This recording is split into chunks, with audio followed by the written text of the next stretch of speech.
Cherish. What a great time to cherish our photographs. All the pictures I'll be using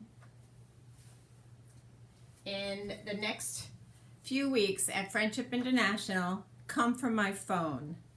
Photos that my children have sent me about their my grandchildren, and in my phone they don't do me much good. So this class is going to be how to get them off your phone and into beautiful layouts. We're going to be making 12 by 12 layouts, but if you'd like, you can even make 6 by 6 or 9 by 9 with the same patterns but different dimensions. So the book we're using is by Jeanette Lyndon, and she's the founder of Close to My Heart. And this first week, I'm just going to give you an introduction, talk about cutting guides, and a little bit about photo organizing. Week 1, Cherish. Now the book is divided into 50 different layouts. It's a beautiful book. You're going to enjoy having it. And first it tells you a little bit about Jeanette, and then it shows you examples. Our colors will be nothing at all like the book. They can be anything you love. I'll give you a little bit to start with, but you may use any papers you like. And the joys of scrapbooking is something we're going to be concentrating on each week, because when you have these memories captured, you will enjoy it. Now at the beginning of the book, there's just paper layouts or line drawings of the layouts, and it shows every single layout in the book, all 50 of them.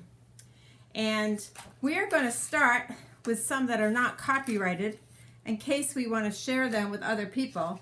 So in your kits, I've included 3 paper patterns that are directly from the books.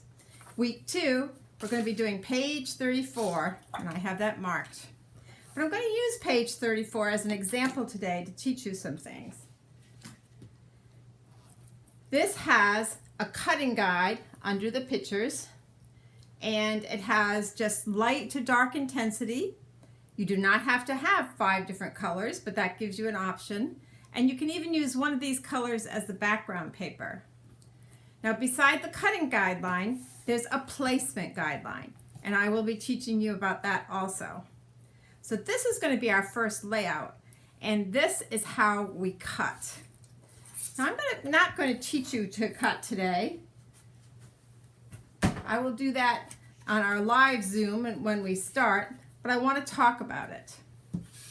When you cut, it is very wise, let's see if I can find a pencil here, very wise to put a number on the back of your paper, because the cutting guide, which is covered here by papers, is also the same letter. There's a letter by each picture on the cutting guide, and these letters correspond to the layouts.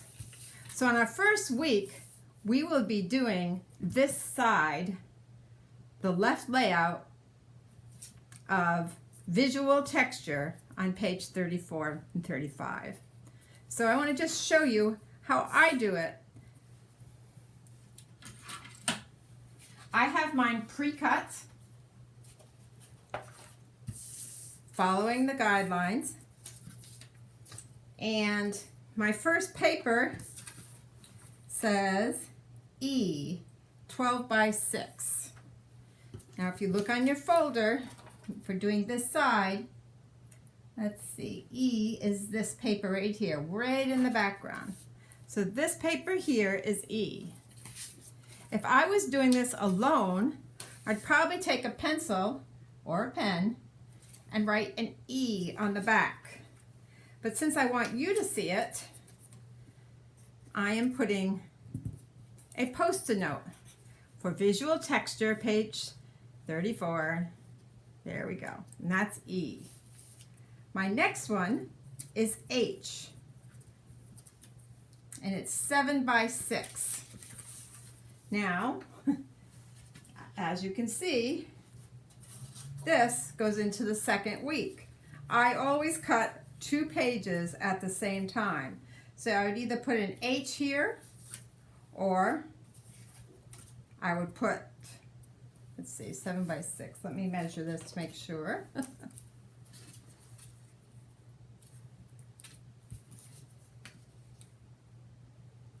I'm not sure if I have the 7 by 6.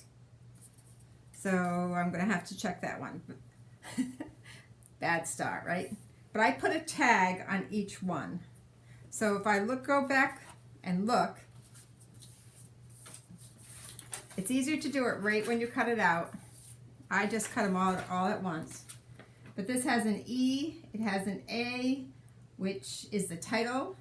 It has a B, and let's see what the B is. B is 5 by 6. So I'll be putting these little tags on the back of all of them. And this will help me know how to set them up. So when you cut out, I want you to figure out what side of the paper you want to show, and I want you to put a letter on the back of it. You don't have to tape it together or anything. We'll do that when we put them together. Now after you cut them all out, I want to show you one more little idea. After they're cut out, I'm using a brown paper for my background. I take a distress ink. I have two here. I have a black and I have a brown. I think I'll put away the black and get the brown.